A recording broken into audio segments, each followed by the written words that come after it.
Yo, what's up, y'all? Welcome to the Dark Roast Podcast. And thank you for tuning in. Thank you for watching. Thank you for doing what you're doing today. As always, I'm trying to get my day started. And today, I decided to do what we call a little dupio or dopio. Probably killing that name, but it's okay. Basically, it's a double shot of espresso. So I'm using my light roast because it's just one of those days where it's just straight espresso in the morning. Mm. Delicious, man. Delicious, though. I mean, I'm actually a little bit tired. Not gonna lie. I did my first event, and when I mean my event, as far as a DJ'd a middle school dance um, yesterday, and I haven't DJ'd a middle school dance in a few months. Not super crazy. I've done some DJing here and there, but just not any middle school dances. And for me, I'm not your typical DJ, and what I'm saying is, I'm not a DJ that does like beat matching or a DJ that is gonna be doing like super like mixing and stuff like that. I am not that guy. Like I've actually I've made a quote unquote career or a side career as being what they call like a performance DJ. Meaning I go in there and I make sure your kids are hype. I make sure your event's hype, not just for kids, but I just make sure your kids hype and your event's hype for everybody that attends it. I'm very much interactive. I dance with the kids, sing with the kids. I just make sure that each kid makes them feel like they're like live at a concert, listening to the band that they are choosing to listen to. Um, I had actually one DJ a while ago when I was at this bar who had a great vibe. I loved his music, how he was doing things, and he obviously did some mixing and stuff like that. But I talked to him. I said, "Hey, man, you have a business card," and on his business card, it said he didn't call himself a DJ. He called himself an atmosphere creator. And if I ever meet this person, or if you ever listening, man, I use this to this day now. I'm not a DJ. I'm an atmosphere creator. I create atmosphere, meaning I create a vibe. And that's what happens when you come to my events. I'm always trying to create a vibe. I'm not doing super beat matching or anything like that. Um, but I will tell you this, man, as doing middle schools, and I feel like I'm one of the best middle school DJs out there, not gonna lie. Just because I get involved with the kids. Um, you're surprised on what kids really want to listen to nowadays. Like back in my day, we wanted to bump and grind. We wanted to get on some girls, you know what I mean, and get our little freak on. I'm not gonna lie, right? That's what we wanted to do.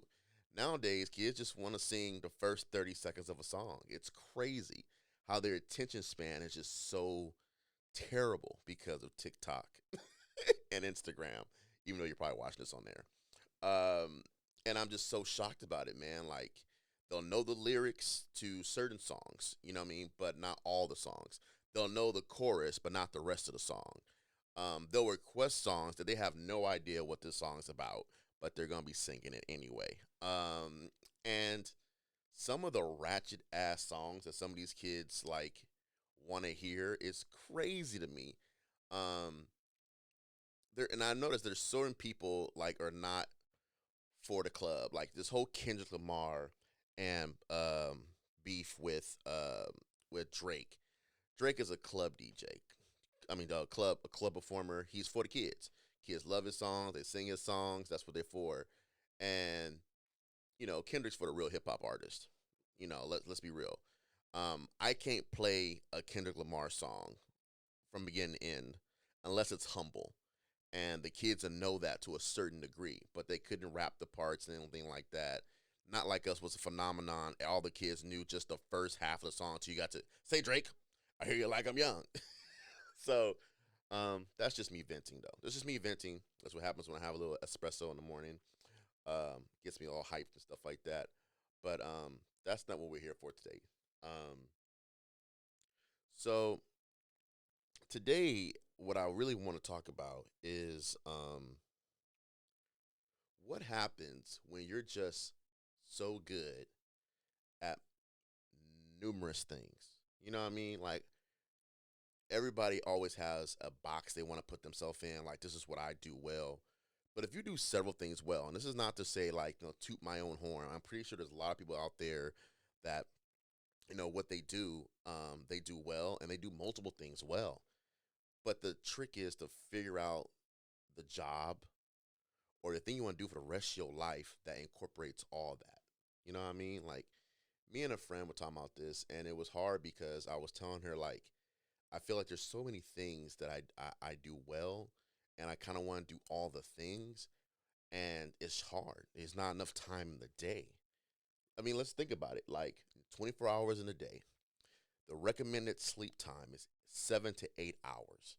So that means you have to be in bed by, what, 9 o'clock, 10 at the latest. Get yourself 8 hours of sleep. I can't do the math right now, but what does that get you? 5, 6 o'clock in the morning. Um, and then you start your day.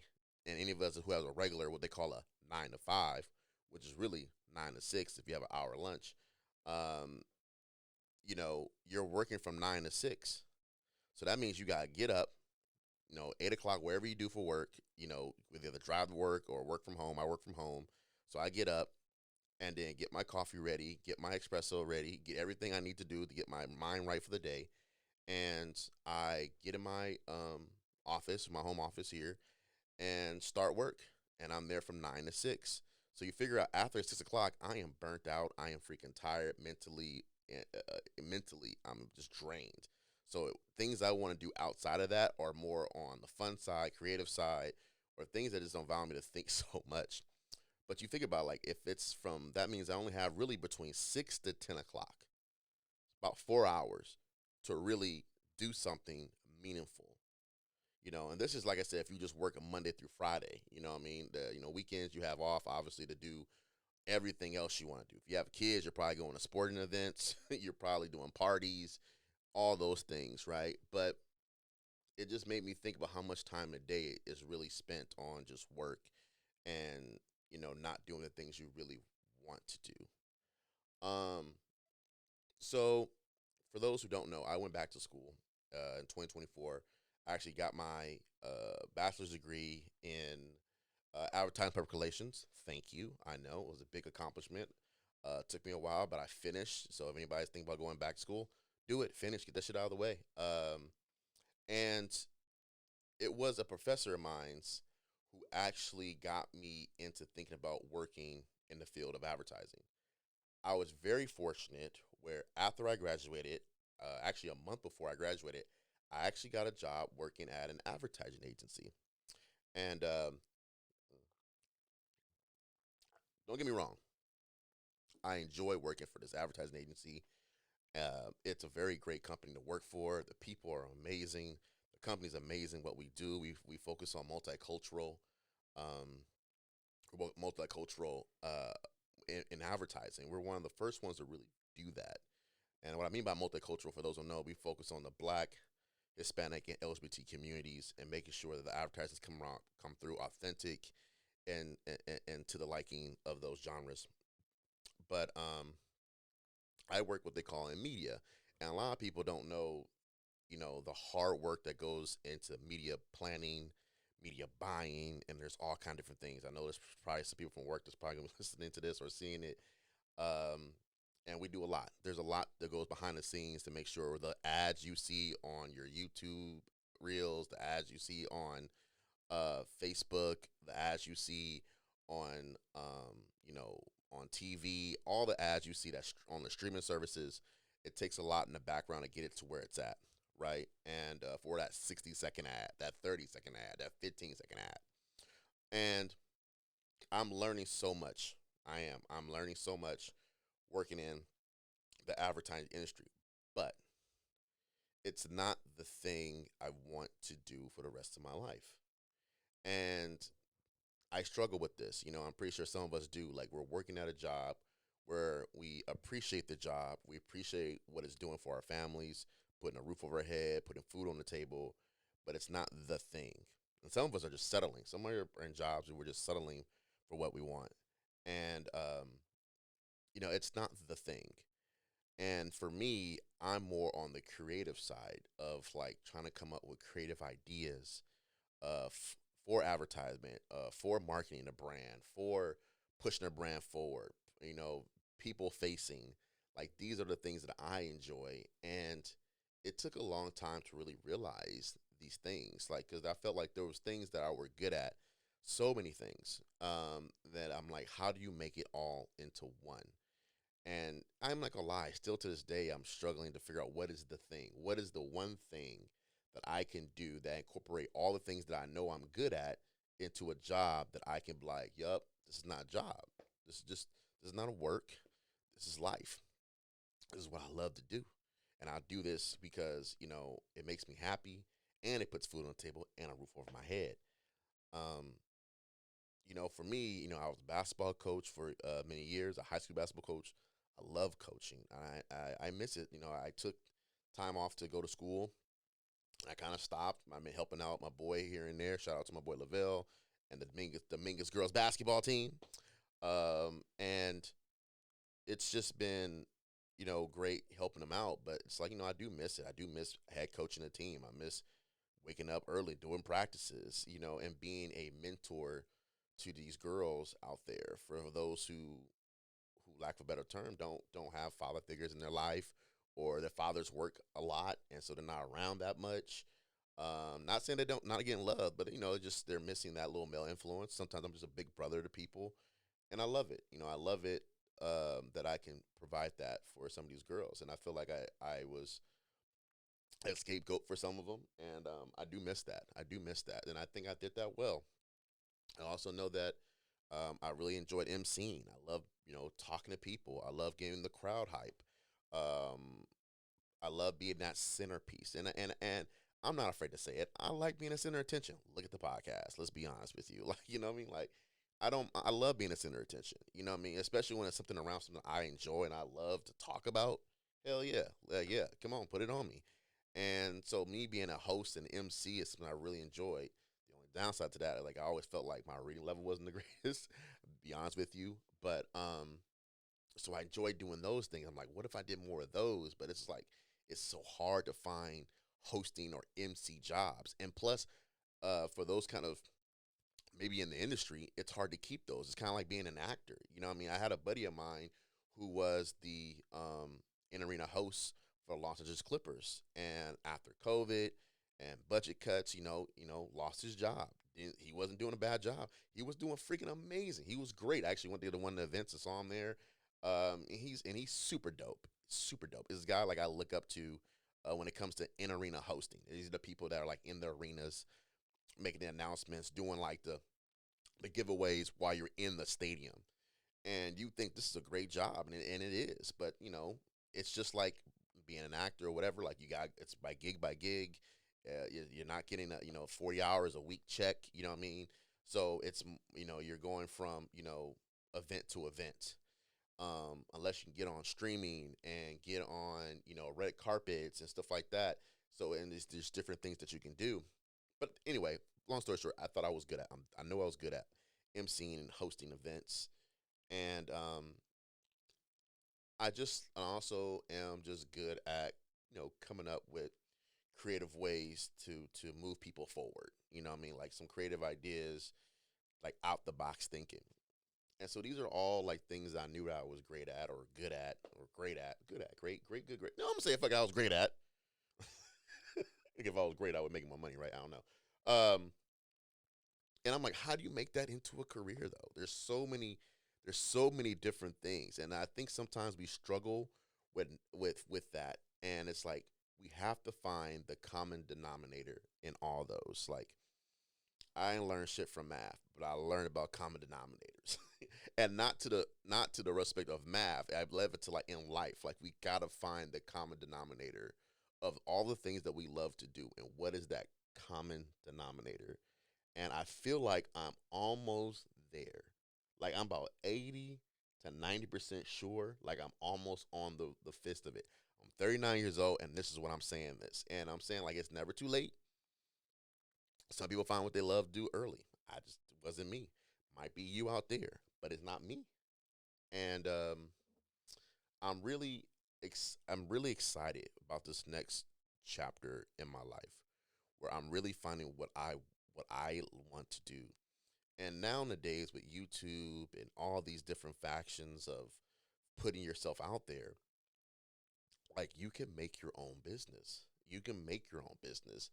And that's the goal, right? Work for yourself. Some of us, love our 9 to 5 and love working for a corporation and stuff like that. And some of us want to work for ourselves and make the money ourselves. Like, how many times I've been asked, like, CJ, why don't you do a coffee cart? And I'm just like, bro, like, how much money that's going to cost me? You know how much time and energy I have to put in? That means I have to leave my full time job, which, is crazy to think about for something for me to make some money. You know what I mean? That's a cutthroat industry. I mean, not saying it's cutthroat as far as like coffee carts, but there's so many people in it right now. But everybody loves espresso. Everybody loves coffee, so there's probably room for everybody to make money. Just not as fast as I want to make money. I'm being real. You know what I mean? Maybe eventually down the line, maybe I'll do pop ups or doing something like that because I do think I have some banging ass flavors. But with that said, um, there's so many things to think about. And I'm thinking about like, all the things that I do well. And there's probably people out here who are listening who you guys do, you do so much shit well.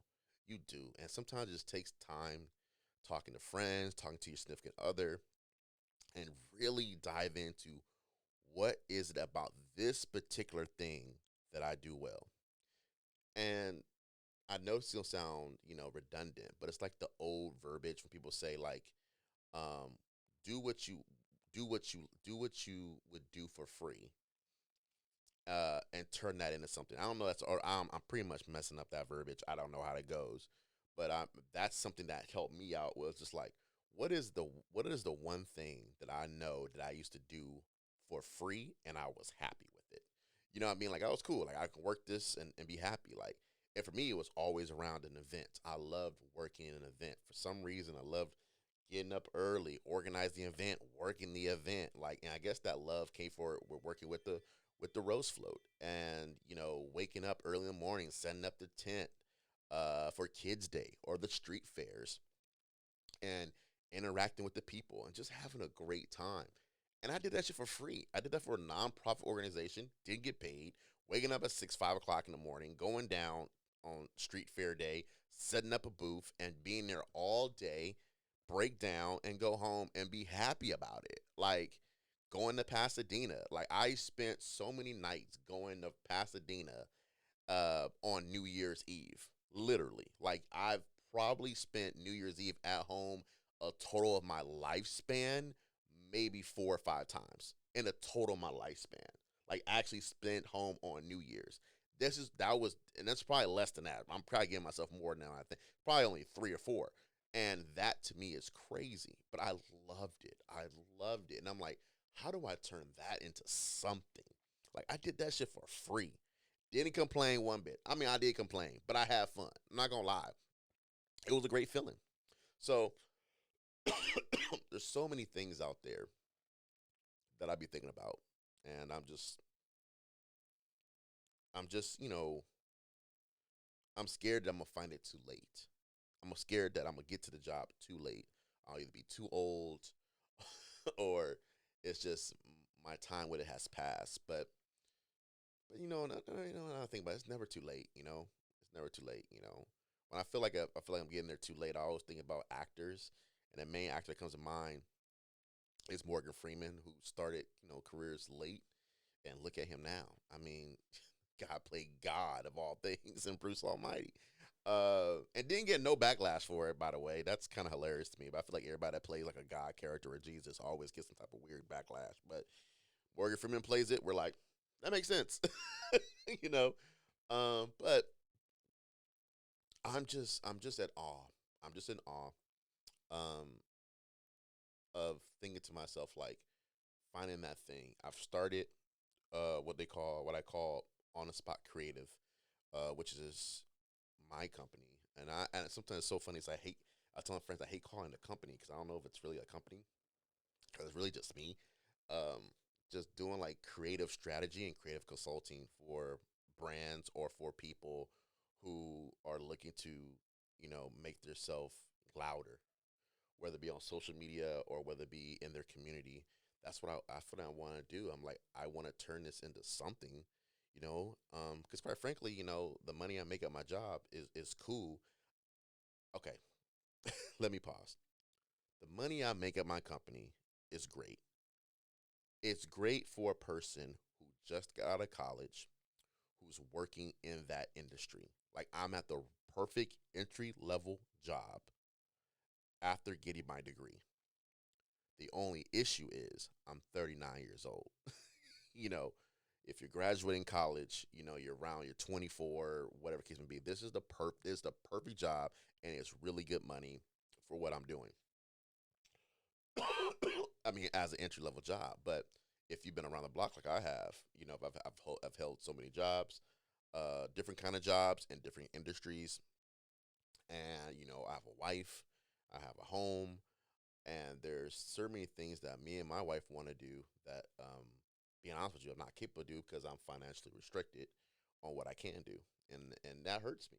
That really gets me a lot, and I often fight this battle with friends. As we're talking about it, like, man, like, I just wish I could provide more. I want to give more. And side note, hold on, give a sip of this espresso. Side note is, people always ask me, like, hey, when you get married, does things change? Absolutely. And people that tell you otherwise, they're fools. But the thing that changed for me is my wife made me more motivated. Motivated without even asking to be motivated. Like, I wanted to do more. It motivated me to want to do more for her and for us and for our future families. And that's what it did for me. So what I'm doing, right now is just not moving the needle, and I need to move the needle more, and I need to be motivated to move the needle more. And that's what coming up with whatever the common denominator is between all the things that I'm good at. And that's what I'm trying to tell y'all out there, man. There's so many things that you're good at, and you don't think, even if it's on the smallest level. I don't care if you're good at, I'm good at taking out the trash. I'm good at barbecuing. I'm good at taking photos or whatever it is. There's something that you're really good at, and there's several things that you're good at, and it's just trying to find the common denominator on what makes that all into one job. If it doesn't exist, make it yourself. Like, make it yourself. Like, there was somebody out there who said, I love watching movies. I love taking photos. I love traveling. And hence now you have location photographers for films. Like, the people who love films, like, they have to take photographers out to take pictures of locations for the film. That's a job. People don't think about that. If you ever watch the end credits of a movie, like, anybody that stayed for a Marvel movie, you gotta stay through all those end credits, and those end credits ain't nothing but fucking jobs. You ever think about it that way? They're all jobs. Somebody getting paid to do something that you probably liked on that screen, and you're like, damn, how can I do more of that? It's hard though. It's hard. Sometimes it's hard to find the thing, or people say your purpose. And for me, being that I know that I'm good at so many things, it was just finding what is it between all those things I can use to make the one thing. It's like a recipe to a great latte, right? The espresso part sometimes a little bit bitter, um, and sometimes it provides the strength that you need for your latte. And then you add in your milk, which is like your baseline. Like, this is the base of what I need to make this latte. And then all of a sudden you add the sweeteners, you add your lavenders, you add your rosemary, you add your sweet potato, whatever you're gonna add to try to sweeten up and kick up the flavor to make one cohesive latte drink. I love how I turned that fucking analogy. I'm not gonna lie to you. And that's what makes it. That's what makes it, right? It's all the ingredients for the one. I'm not doing several ingredients to make several different things. I'm using all the ingredients to make one specialty drink. And that's what we're here for, right? Is how do we make that specialty drink? With all the things that you're good at, how do you make that? Like I said, I think I'm almost there, y'all. Like, I'm about 80 to 90% sure. Like, I'm on the test, and it took a long as freaking time, man. It did. It did. And I go back and forth with a buddy of mine all the time, saying like and to a point he's like, dude, you know what you want to do, you just gotta go out there and do it. And I'm just like, nigga, I don't know, like I don't know. He's like, no, you do, and you just don't want to, and because I don't want to take the risk, because I'm scared to take a risk at 39. And a lot of us are like that. We don't want to take the fucking risk, right? But right now, um, you just gotta find the time for the things that you want to do. You just really gotta find the time. Um, shit, a little deep today. Not too deep, but a little deep. I don't know how to really conclude that, but this is a thought I had this morning as I'm drinking this doppio. Like I said, I'm probably killing that name. Just a double shot espresso. I use a light roast because it's less bitter for me when it comes to these espresso drinks. And actually, I'm just out of milk, and I'm just like, fuck it, I just straight espresso today. But once again, y'all, thank you for watching. Thank you for listening. Thank you for being part of this journey. And yeah, man, find that common denominator. Find that thing. Find those things that in each of those things that you do that you love and you know you are great at or good at, and make it the one thing and find that common denominator. So once again, y'all, this has been the Dark Roast Podcast. And like I always try to say, remember, love is not bought, it's brewed. All right, y'all. We'll see you when you see you. Peace.